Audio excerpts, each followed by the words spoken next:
2023 के पहले 2 दिनों में रूस और ईरान के बीच एक नई दोस्ती यूक्रेन के युद्धग्रस्त शहरों में आत्मघाती ड्रोन के रूप में देखने को मिली। रूस और ईरान ने दशकों से वेस्टर्न पावर्स के खिलाफ एक पार्टनरशिप बनाई है, लेकिन ये संबंध ऐतिहासिक रूप से अविश्वास और युद्ध की भावना से प्रभावित रहा है।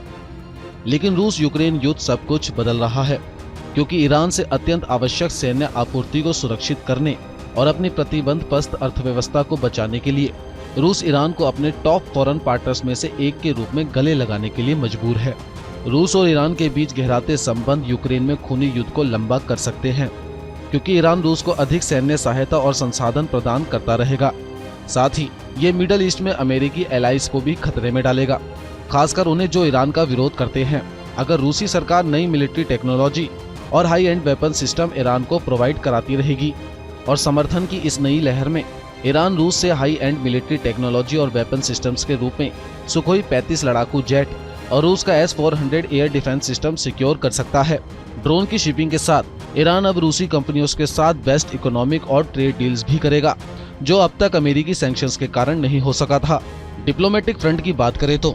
यूक्रेन पर हमला करने के बाद से ही रूसी राष्ट्रपति व्लादिमीर पुतिन ने किसी भी देश का दौरा नहीं किया, लेकिन उन्होंने जुलाई में ईरान के सुप्रीम लीडर अयतुल्ला के साथ एक प्रमुख शिखर सम्मेलन में मुलाकात भी की। वहीं अगर इकोनॉमिक फ्रंट की बात करें तो दोनों देश वेस्टर्न सैंक्शंस को दरकिनार करने के उद्देश्य से एक नया ट्रेड नेटवर्क बना रहे हैं,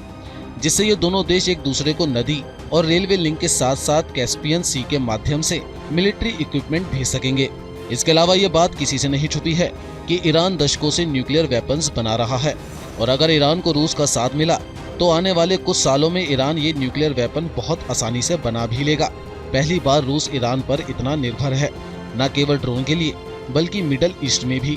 विशेष रूप से सीरिया में, जहां रशिया अपने सैन्य लाभ को बनाए रखने के लिए ईरान पर पूरी तरह से निर्भर है, क्योंकि रूसी सेना अभी यूक्रेन में फंसी हुई है। हालांकि जहां चीन ने इस युद्ध से अपनी दूरी बनाए रखने की कोशिश की है, वहीं ईरान पहले से ही अलग थलग और महत्वपूर्ण प्रतिबंधों के तहत रशिया को सैन्य सहायता प्रदान करने वाले कुछ देशों में से एक है। और अब ये देखना होगा कि इन दोनों देशों की पार्टनरशिप आगे क्या मोड़ लेती है।